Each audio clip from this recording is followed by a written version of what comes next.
pagi Bapak Ibu Saudara yang dikasihi dan mengasihi Tuhan. Puji syukur pagi hari ini kita dalam keadaan sehat. Tuhan memberkati istirahat malam kita dan pagi ini kita jumpa lagi dalam saat teduh bersama sektor 5. Sebuah lagu akan mempersiapkan hati dan pikiran kita masing-masing.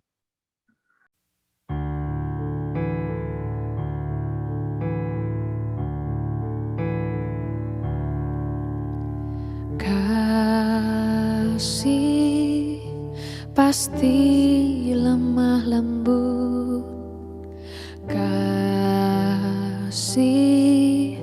pasti memaafkan, kasih pasti murah hati, kasih-Mu Tuhan.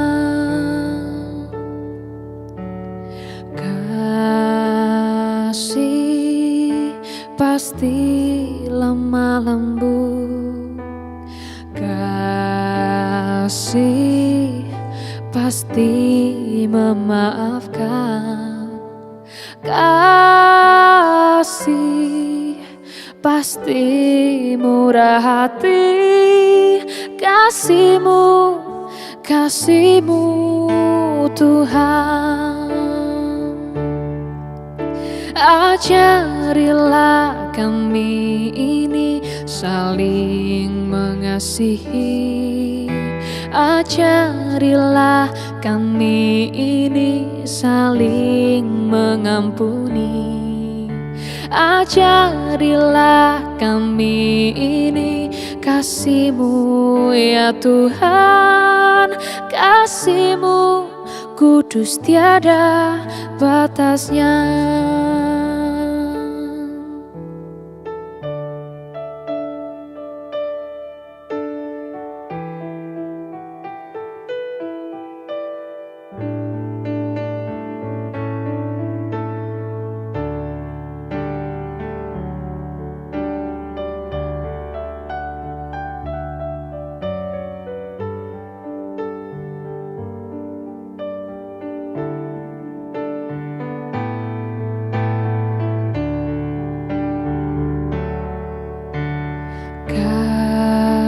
Kasih pasti lemah lembut, kasih pasti memaafkan, kasih pasti murah hati, kasih-Mu Tuhan. Ajarilah kami ini saling mengasihi, ajarilah kami ini saling mengampuni, ajarilah kami ini kasih-Mu ya Tuhan, kasih-Mu kudus tiada batasnya. Ajarilah kami ini saling mengasihi, ajarilah kami ini saling mengampuni, ajarilah kami ini kasih-Mu ya Tuhan, kasih-Mu kudus tiada batasnya, kasih-Mu kudus tiada batasnya, kasih-Mu kudus tiada batasnya.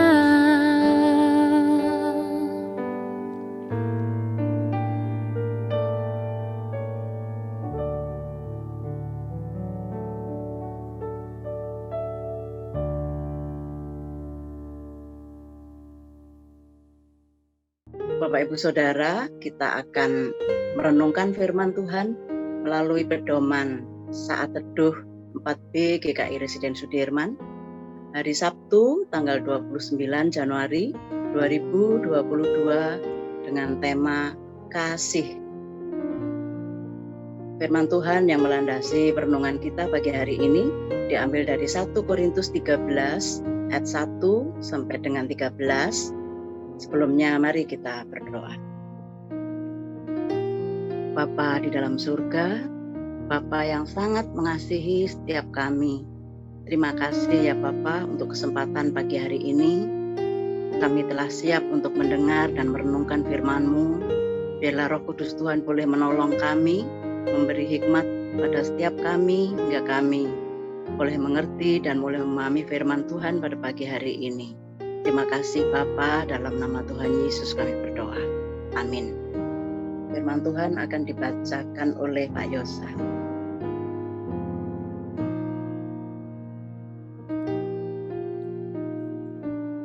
Firman Tuhan untuk pada pagi hari ini dari 1 Korintus pasal yang ke-13.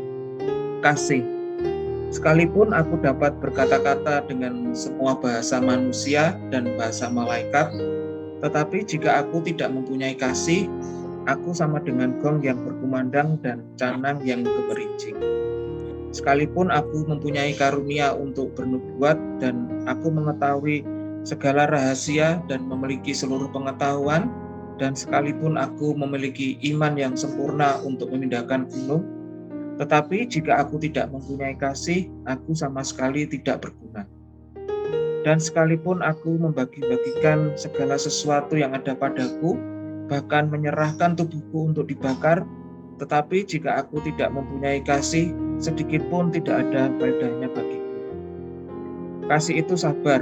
Kasih itu murah hati, ia tidak cemburu. Ia tidak memegahkan diri dan tidak sombong. Ia tidak melakukan yang tidak sopan dan tidak mencari keuntungan diri sendiri. Ia tidak pemarah dan tidak menyimpan kesalahan orang lain.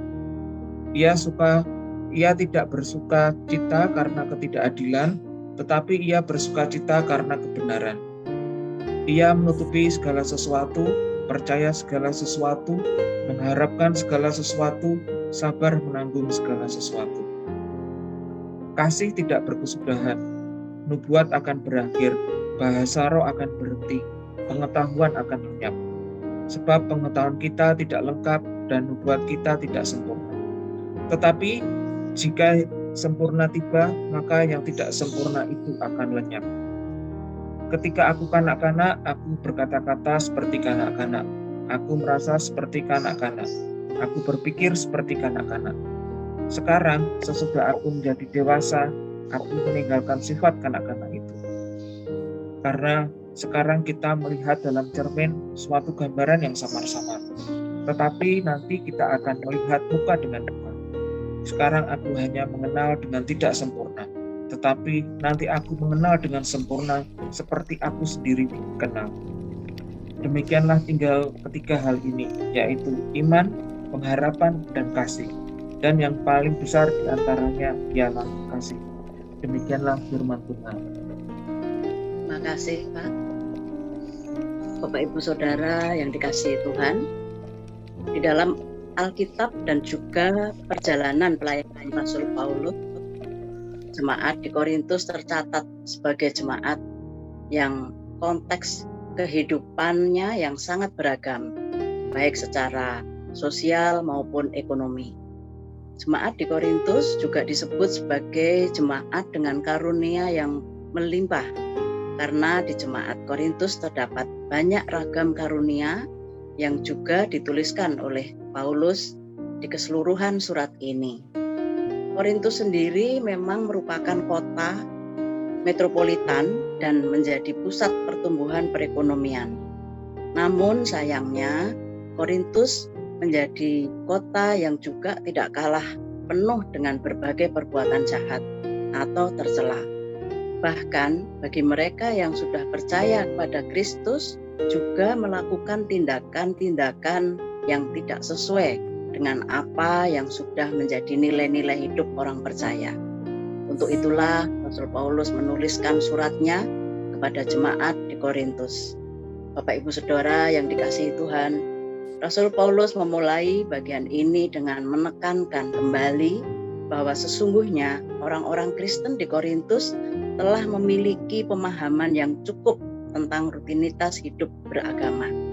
Akan tetapi, mereka seringkali hadir dengan menganggap dirinya yang paling hebat. Mereka memiliki banyak pengetahuan dan kepandaian, bahkan tidak jarang yang juga memiliki karunia-karunia roh. Sayangnya, mereka memposisikan diri sebagai orang yang paling pandai, sehingga mereka tidak peduli kepada sesamanya dan juga pada akhirnya tidak menunjukkan kasih di dalam hidupnya. Maka itu, Rasul Paulus menegur mereka dengan mengatakan, apabila tidak ada kasih, maka semuanya menjadi sia-sia dan tidak berguna. Bapak, Ibu, Saudara, Rasul Paulus menyoroti pentingnya kasih sebagai prinsip utama. Paulus sendiri tidak berusaha untuk mendefinisikan arti kasih, akan tetapi ia mendeskripsikan kasih sebagai suatu nilai yang harus dapat dihidupi, dilakukan, dan juga dirasakan. Karena dengan demikian, setiap pembaca surat ini pun disadarkan bahwa kasih adalah nilai yang penting untuk dipegang setiap orang percaya. Kasih adalah prinsip rohani yang kuat. Bapak, Ibu, Saudara yang dikasihi Tuhan, bagi jemaat Korintus, pada akhirnya kasih inilah yang mampu menyatukan mereka sebagai satu persekutuan orang percaya yang utuh, yang saling bertumbuh bersama dalam Tuhan. Paulus juga menekankan tentang kedewasaan rohani yang bermula dari mementingkan adanya kasih di dalam setiap pribadi. Sebab semua kemampuan itu bisa lenyap dan hanya sementara, namun kasih akan ada selamanya. Semua yang sifatnya sementara akan lenyap apabila yang sempurna itu tiba. Secara tersirat, Bapak, Ibu, Saudara, Rasul Paulus mengajak seluruh jemaat di Korintus dan juga kita yang menjadi pembaca surat ini untuk dapat mengutamakan kasih di tengah kehidupan bersama. Bukan hanya tentang kemampuan atau kepandaian, tapi kasih yang dapat dipraktekkan dan dirasakan oleh setiap orang menjadi bagian yang penting dalam setiap kehidupan bersama. Bapak, Ibu, Saudara yang dikasihi Tuhan, mari kita berefleksi. Surat Paulus kepada jemaat di Korintus mengajak kita untuk kembali merenungkan apakah selama ini kita juga sudah sungguh-sungguh mengaplikasikan kasih sebagai salah satu nilai kehidupan orang percaya dalam hidup keseharian kita. Marilah kita merenungkannya. Yang pertama, apakah selama ini tindakan kita adalah tindakan-tindakan yang berdasarkan pada kasih? Kemudian yang kedua, sudahkah kita sungguh-sungguh mempraktekkan kasih seperti yang sudah disebutkan oleh Rasul Paulus dalam ayat 4 sampai dengan 7? Mari kita berdoa. Tuhan, kami ingin mempraktekkan kasih sebagai salah satu hal yang kami lakukan dalam hidup kami setiap hari. Ajarkan kami untuk melakukannya, agar kami tidak menjadi jenuh, bosan, atau merasa biasa-biasa saja. Tetapi biarlah kasih Tuhan yang mewarnai hari-hari kami. Tolong kami ya Tuhan untuk dapat melakukannya. Di dalam nama Tuhan Yesus kami berdoa dan mengucap syukur. Amin. Bapak, Ibu, Saudara, kita bisa ambil komitmen bahwa firman Tuhan hari ini kita akan bersama-sama meresponi bahwa kita akan melakukan satu hal, semangat kasih yang Tuhan berikan kepada kita masing-masing untuk bisa kita lakukan di dalam hidup kita, terutama untuk merespon firman Tuhan hari ini. Kita akan bersama-sama menghadirkan kasih itu kepada sesama. Terima kasih, Tuhan Yesus memberkati setiap kita.